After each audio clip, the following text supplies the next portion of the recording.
Hello, it's Peter Wright and Kathleen Beauvais with another episode of Health Declassified. And this is where we investigate the truth behind health and wellness. And we do that by bringing you expert guests. And today will certainly be no exception to that. But first, let's introduce co host Kathleen. Hi, Kathleen. How are you doing today? Oh, I'm doing great, Peter. Thank you. And thank you so much for tuning into our show. We so appreciate having you. And as Peter mentioned, we do have another special guest with us today. We are so privileged to welcome Dr. Ebru Karpuzoglu. Hello, Dr. Ebru. I'm just going to go by Dr. Ebru from here on. Thank you, How are Kathleen. you? I know. I'm good. How are you? How are you Good, guys? thank you. Good. So, Dr. Ebru is a doctor of molecular medicine and immunology. She's the founder of AveSeena. It's an advanced skincare line that is rooted in healthful balance between skin, its microbiome, and immune well-being. Today, she is here to chat with us about her award-winning skincare line that is trusted by scientists, doctors, and lovers around the world. So once again, welcome, Dr. Ebru. Skincare is a billion-dollar industry with brand names from drugstores to higher end products vying for the customer's attention. So let's just jump in. What is it about Avesina that sets the bar much higher? You're absolutely right. The skincare industry, the beauty industry is flooded Mhm. with brands. I mean, every celebrity and their mothers have a skincare brand these days, unfortunately. But that dilutes the science that is found in these products. So, Avicina's difference, the point of differentiation is that we set the bar with the science. Because I'm the only immunologist in the beauty industry, by the way, and the only immunologist that's also a founder, a skincare brand Mhm. founder. And here's why.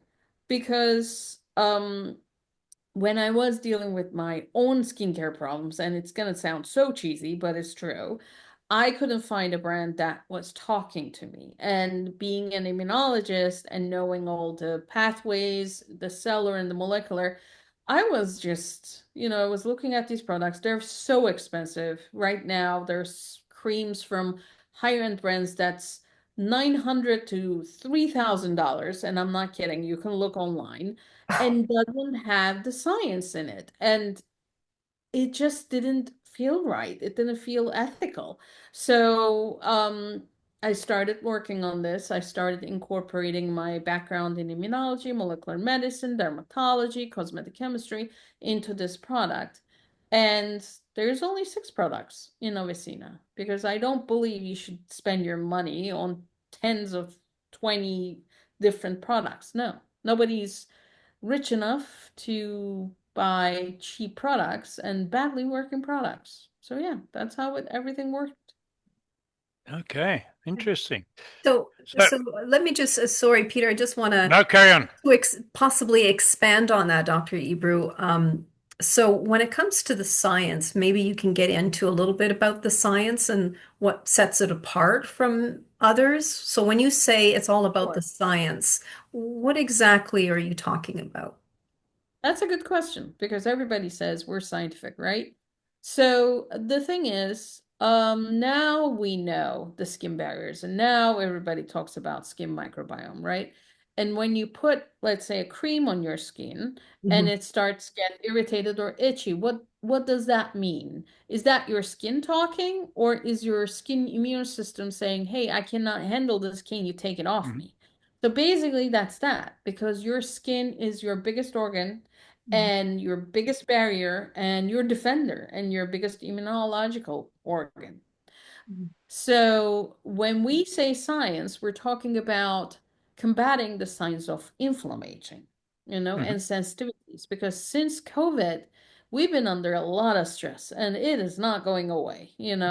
Um, so that stress affects how our skin responds and how our immune system responds. So, what is inflammaging? I think that's going to be the question.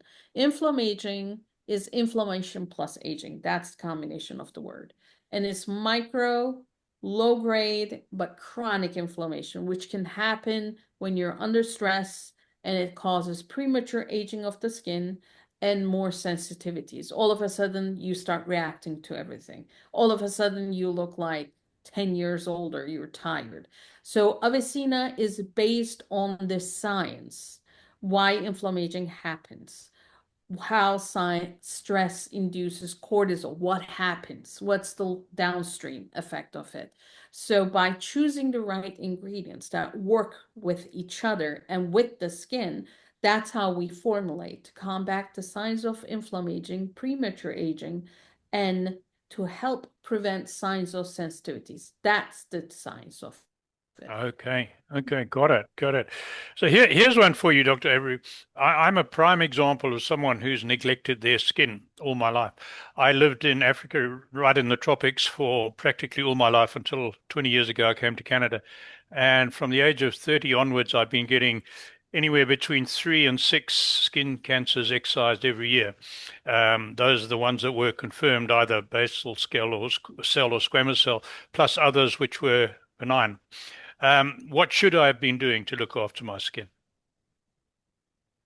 Well, definitely sunscreen, like sunscreen could have helped with that. And I'm so sorry you had to go through all that. It's never fun.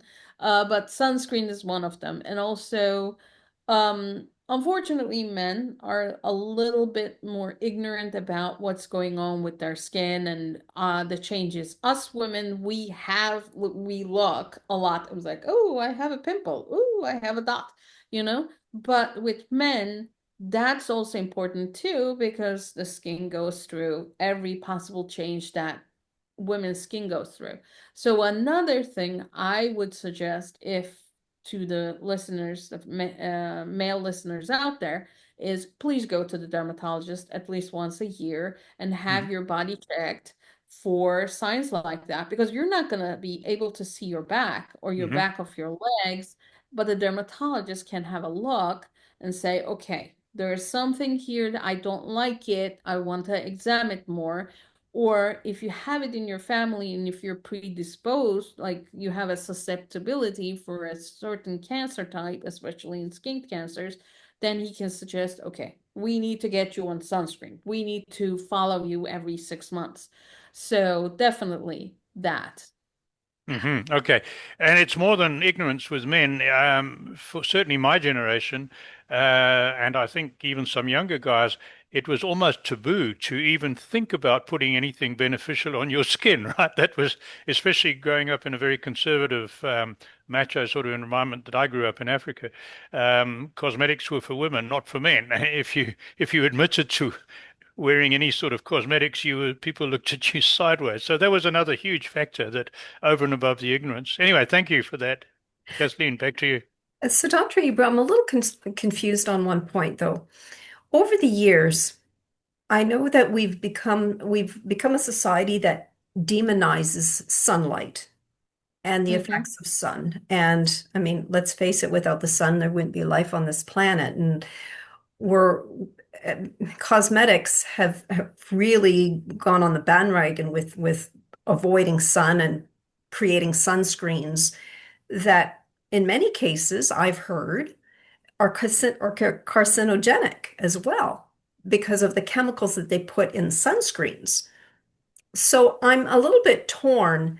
Yes, I agree that maybe you can't be just standing out in the sun all day and be a sun worshiper and not experience the effects of the sun damage, but also by slathering yourself in skin creams or sunscreens that could be carcinogenic. I don't know. Have the incidences of skin cancer gone up in the last 30 years, more so than before? Is that maybe because of sunscreens, possibly? No, not necessarily. Because my mom is a pathologist and an oncologist, and we had this discussion possibly like 10 years ago, Mhm. when I was going through my PhD. And I asked her, because what pathologists do in general, so they look at all the slides and everything, and then they say they have to report to the World Health Organization when certain number of cancer incidents start going up, right? Hmm. So one of them was breast cancer, one of them was prostate cancer, and one of them was skin cancer. So I started asking my moms, like, why do you think this is happening? You're seeing more incidents of cancer in certain ones.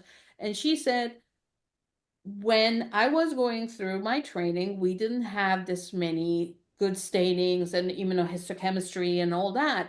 And we didn't have this very sharp microscopes. Now we have everything more in detail. We can see more, we can analyze more, and we can detect more. So that's one of the things. And also, back in the day, not a lot of people went to the doctor.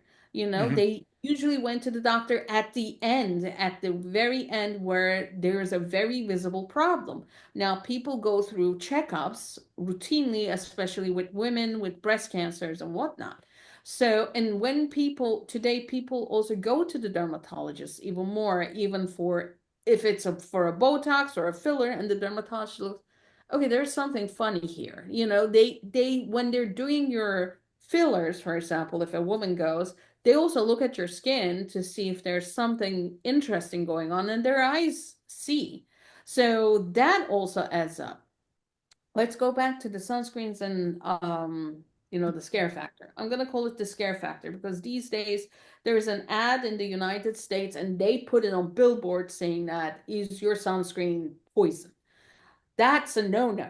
I mean, I do not like these scare tactics. Okay. So European Council, the Cosmetic Council, is very, very good about determining whether it's cancerogenic or not.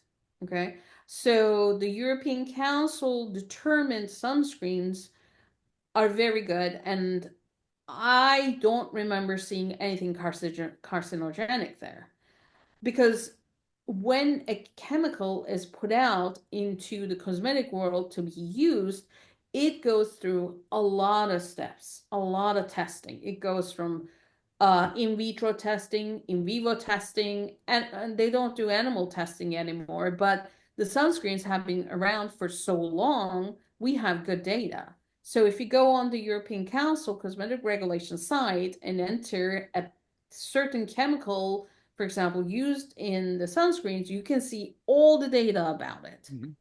So again, there was a theory about we're using too much sunscreen. That's why we're getting vitamin D deficient. Hmm. Mhm. So there is that too. So everything in moderation, right? Hmm. Mhm. So some people are going to be more susceptible, more, they may get sunburn more than the rest of the people. Some of them are going to be really sensitive. Like, put me in the sun, nothing happens to me. But put my husband in, he looks like a red little thing. I mean, he's unhappy, but he definitely needs sunscreen. I can get away with it. So that's also the skin. Skin's not quality, but type gets into it. Okay. So interestingly enough, you do the another thing that we as everybody through going through right now, because we are working indoors so much, Hmm. we're not exposed to sun anymore, and we are getting vitamin D deficient. Hmm. Mhm. So everything in moderation. You're right. Like, if we have too much sunscreen, are we shooting ourselves in the foot? We could be if you're working all day at home and then you decide to go out and lie under the sun at 12 when the sun is up. Yeah, you're gonna need sunscreen. But in the morning, when it's lower a little bit, maybe you don't. Hmm. So you need to know the balance. You need to decide yourself. Right, right. There's something else too. I had a skin cancer cut out 3 weeks ago, and I was talking to the surgeon about it. And I said, "Are you seeing the incidence increase?" And he said, "Yes." And I asked him what he puts it down to. And he says, "One of the reasons, of course, is people are living longer, which is true. Life expectancy, although it's sort of stalled in North America, generally life expectancy has gone up. So if you have more years exposure to the sun, the chances are you're going to get more if you're susceptible skin cancer. So there's that aspect as well." Thank you. But Kathleen. also, I would also maybe point out too that there's always new research in ingredients as well, because it used to be that sunscreens contain parabens, for instance, and now they're actually advertising has no parabens. So I mean they are advancing as well. So anyways, I just wanted to put that out there. But my next question though is about the inflammation and the stress that affects on the internal parts of the body, which is often manifested through the skin. So my question is, how can a topical cream reduce internal inflammation? Well, there are types of inflammation. Let me define that. Because in the industry right now, especially in the beauty industry, people are coming up and saying, "Oh, we're anti-inflammatory." It's like, you're not anti-inflammatory. You can't be anti-inflammatory. You can't shut down your inflammation. That's one thing. And here's the kicker. If you don't have inflammation, you will die. Hmm. Period. Period. Because inflammation, we need inflammation to defend ourselves from the bugs and the viruses and the bacteria and heal. So the point is, what is the type of inflammation we're talking about, right? So the acute inflammation we absolutely need to get rid of the bacteria and the bugs, and it goes up, destroys them all. When it's coming down, it starts the healing process and it goes back to its normal basal levels, everything is nice and peachy.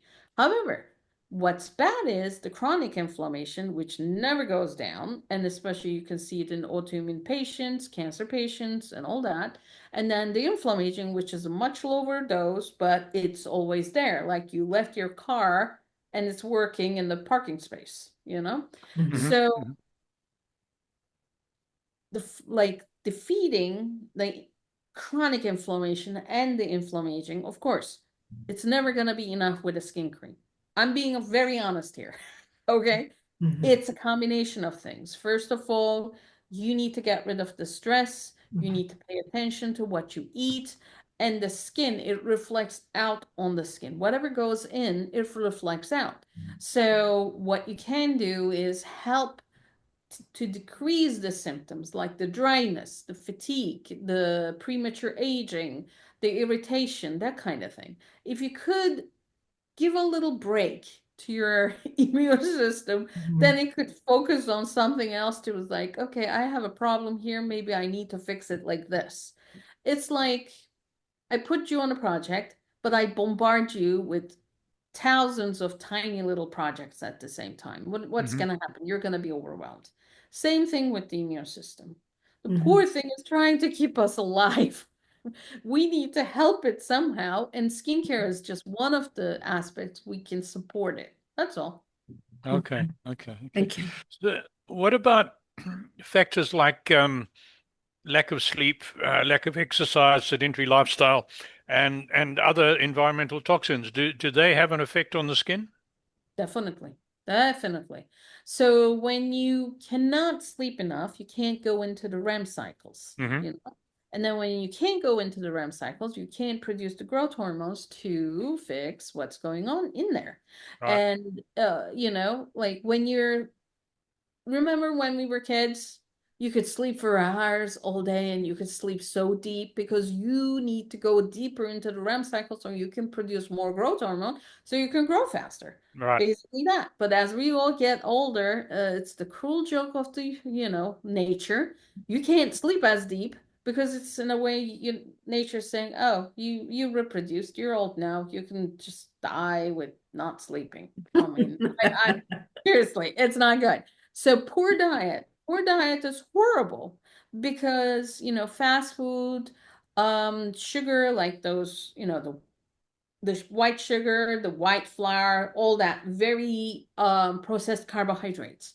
Hmm. Those cause glycation, and glycation causes inflammation. So you don't want those either. Sedentary lifestyle, horrible. I mean, I'm guilty with that. I'm in front of the computer all day, teaching all day, I'm barely moving most of the time. So what does it do? It increases the fat tissue. It Hmm. decreases the muscle mass. So what happens, for example, for women, as our fat tissue increases, we start producing estrogen and progesterone from the fat tissue. Okay. And especially if we're going through menopause, it's gonna get worse because we're not producing estrogen from our uterus and from reproductive organs. So what's gonna happen? The body's gonna say, "Ooh, I'm out of estrogen. I need to produce it. Let me make you fat." So that's the Okay. worst thing for a female, but that happens. So yes, all that adds up, and then you start looking really tired, and your skin doesn't feel that soft anymore. It feels rough and textury and all that. So definitely, you're on the point there. Yes, Yeah, I thought so. Yeah, good. Can you Kathleen? talk about the four pillars of the skin that you mentioned on your website?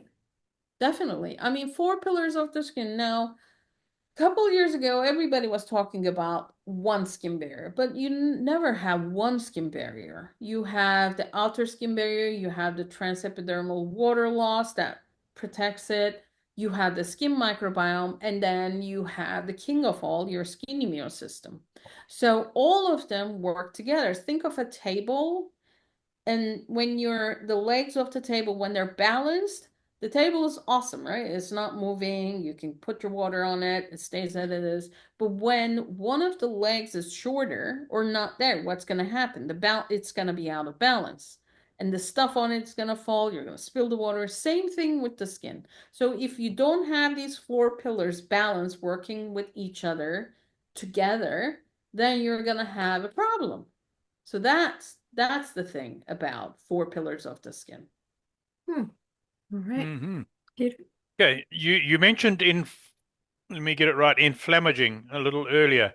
Um, but I think there's more to it. Do you want to expand on that a little bit? Sure. Inflammaging is a very, very interesting thing. So until 2000s, it wasn't defined. So Mm-hmm. Franceschi and his team, they were doing their research and he realized that inflammation was causing aging in his experimental models. Mhm. And then he wrote a paper about it and he defined the term inflammaging as inflammation plus aging. So in the immunology world, we are very familiar with it, and we're still learning about it, by the way, because in the immunology world, we know the acute, and then we had the chronic inflammation, but Mm-hmm. there's always something in between, which was the inflammation.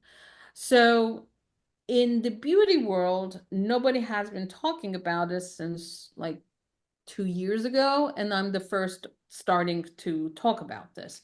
So in the skincare realm, like for example, let's go through this. So your body starts aching, your knees are hurting, right? Your back is hurting, and you've been going through a very stressful time, but you can't find out what else is going on. That's kind of your body is going through inflammation. It's not high enough to cause really, really bad diseases, but it's Mm-hmm. not low enough to do its normal functions, but it's in the middle, and your knees are hurting, your joints are hurting, your back is hurting, and you don't know why. So that's what inflammaging is. In a Okay. way, your body is telling you, you're going through something, you're putting me under a lot of stress. I'm warning you, help me out, let me fix this before I become a bigger problem for you. Is literally like that. Okay, okay. So on that one, we've been doing a bit of research on the blue zones where a lot of people live to over 100. What's your opinion? What do you believe should be the normal extent of human life, given that people eat properly, exercise properly, sleep well? In other words, under optimum conditions, what do you think is a reasonable life expectation? It depends. It depends. I was thinking about this actually the other day. So, human body can live up to 120, a little bit higher. Mm-hmm. I mean, it's proven. But then again, it depends on what you want, right? Because Mm-hmm. as we get older, our body's capability, physical capability decreases. It's Yep. bad design. It is how it is. Your brain may not go bad, but your body starts declining. So, what's the optimal age? The optimal age is the age you want to live. Do you want to live forever? Go for it. Try the best you can. But I'm thinking about it, and this is a discussion I had with my dad. He was a transplant surgeon. He passed away 4 years ago. When I was pregnant, boy, I couldn't move. It was hard, and my brain was telling my body to do something and I couldn't do it, and it was I didn't like it at all. So I told my dad, and I was like, Dad, my body is not listening to me. And my dad was 80 at that time, and he said, Welcome to my life. Hmm. He was sharp as a tack and he hated it. I mean, as a surgeon. So that's the question. It depends on you what you want to do. Hmm. Okay. Interesting. Because I've read that most mammals, except for humans, live. I can't remember the factor. If you look at dogs, cats, horses, cattle, and those are the ones I'm thinking of, live to, I think, 8 times their age of maturity, right? So on average. So horses mature between 4 and 5, so 8 is 32 to 40 years old, right? So if we took that with humans and we said, well, maturity is 19 or 20, physical maturity is 19 or 20, we could expect people should live to past 100, right? If the Sure. same factor applied. The argument against that is that it may not apply to elephants and whales. Well, it does apply to whales, but other large mammals because we're so large and because our normal life expectancy is so long anyway. I'm not convinced of that. I'm convinced that the mammals that I mentioned tend to live closer to nature, and that's why they live to 8 times their age of maturity. I don't know. Have you got any thoughts on that? Well, here's another thing. So if your body matures physically, physical body matures around 19 to 20, your brain, your frontal lobe, doesn't settle until 2025, Right. 26. Yeah. So if we're comparing to the animals, the whales have the biggest brain, Hmm. and then we have the elephants. So is it related with the brain size versus the physical body ratio? Could be. I don't Could know. be. Don't quote Could be. Wow, that's me. fascinating. Hadn't thought of Yeah. that. Yeah. So it could be that. But again, it depends on your life quality. What Right. kind of life quality do you want?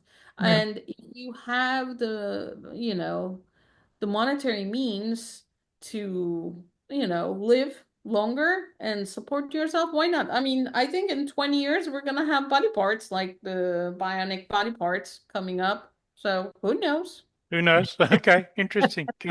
Kathleen, you've got an interesting one coming up. Well, getting back to the skin, many women now look to products like Botox and injectables to help the skin look more rejuvenated. What do you think the long-term effects of using these types of products might do to the overall body versus just nourishing the skin that you have?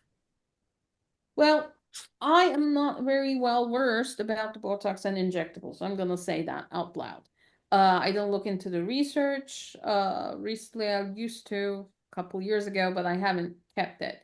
So, with that, there is the mental aspect of things, there's the Hmm. physical aspect of things, and Hmm. then there's the biochemical and immunological aspect of things.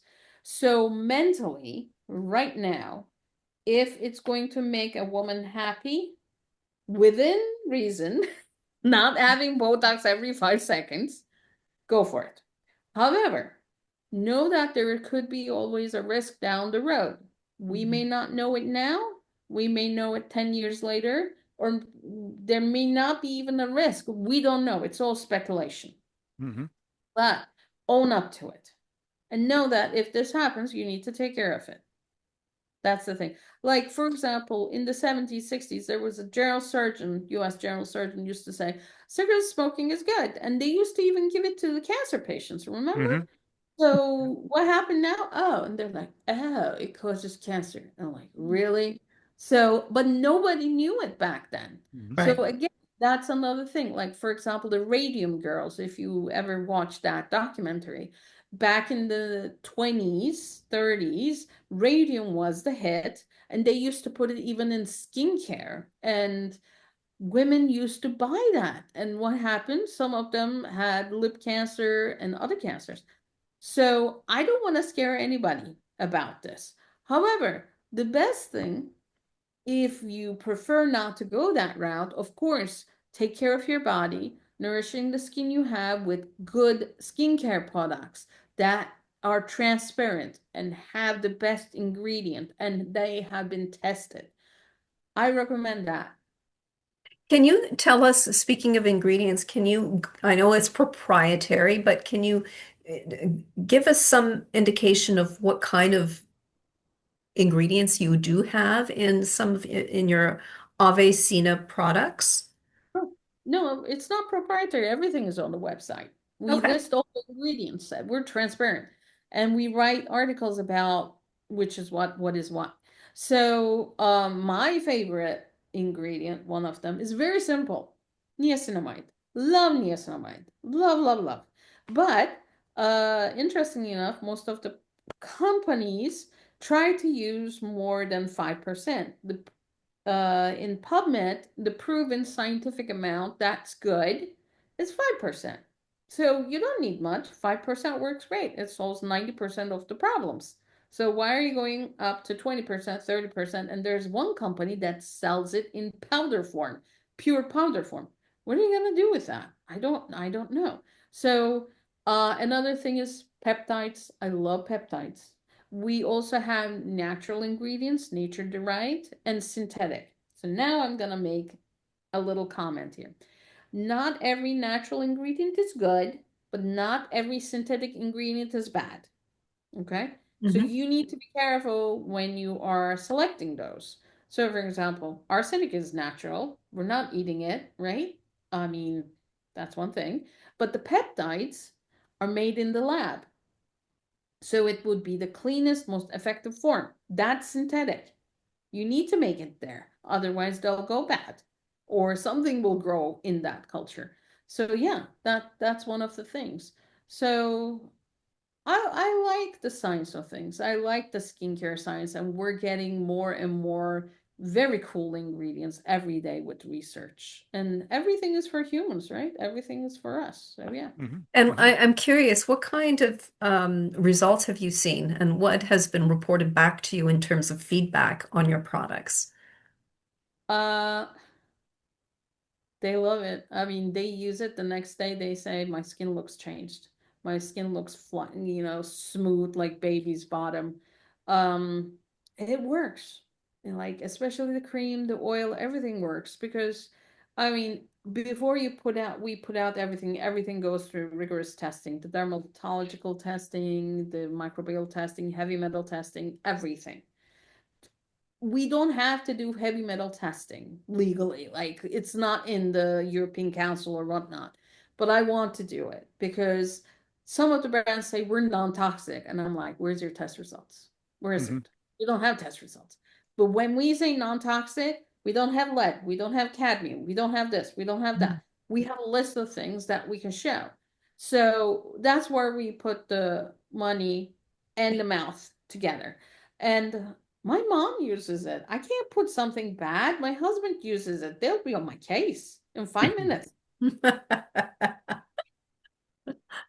So do you want to mention? Do you want to mention quickly what your products are? What you have? You have 6 products. You said. Yes. We have a gentle Guardian anti-pollution gel cleanser. It's fantastic. Very mild.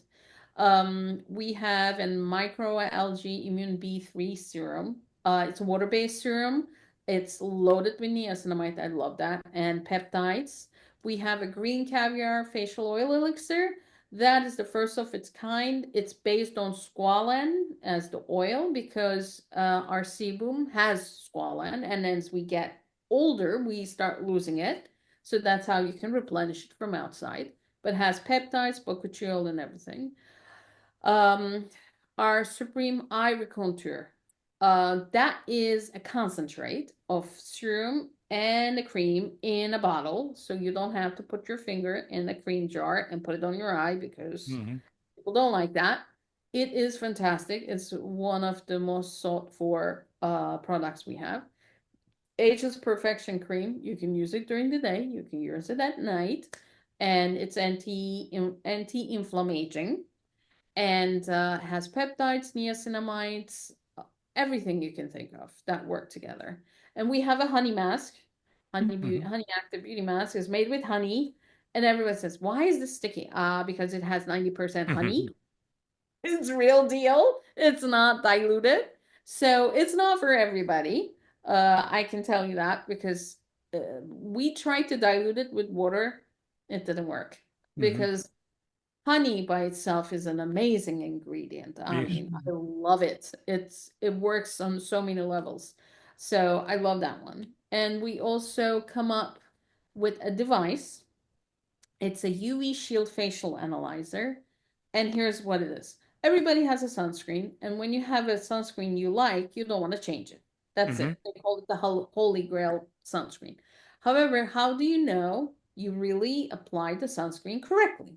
That's why we came up with this device. It's tiny. It looks like a hand mirror. It has a tiny little camera.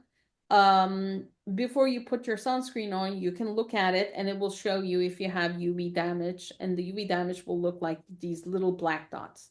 And when you put your sunscreen on, if you apply it correctly, you will completely look black on the camera. And if it's not applied correctly, you'll see some grayish or whitish areas that's peeking through. Ah, clever. So it's really cool. So it doesn't save any pictures because I use it with my daughter, and I don't like pictures leaking out because some Sure. apps do that. I don't like another app because everybody's iPhone and Android is full of apps. Mhm. This, you only charge it. That's it. So I really like that. And we're coming up with new devices as well because I believe devices can help you with the skincare. Okay. And a quick one, all your products available, they can be used by both women and men as well? Oh yeah, my husband steals everything.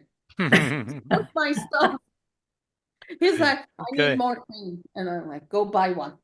Why are you stealing mine? Right. We're running short of time. So Kathleen, Yes. do you Well, want to find out? absolutely. How do people contact you and how can they get your products? Sure. They can find us on our website, AveSeena, AveSeena.com. And if they have any questions, go to the contact us page, shoot us an email, we'll help you. Also, we're on Instagram. We're a funny bunch. We have very good reels there, funny ones too. Also, we're on Pinterest, YouTube, and on your show now. Wonderful. Yep. And for our audio listeners, all those details will be in the description on whatever platform you are listening to this on. So that's it from me. Dr. Ebru, thank you so much. That's really, really interesting. And I'd better start looking after my skin, having heard you. Back to you, Kathleen. Thank you, Dr. Ebru. We just absolutely enjoyed today. And thank you all once again for tuning into our show. And until next time, take care, everyone. Bye bye.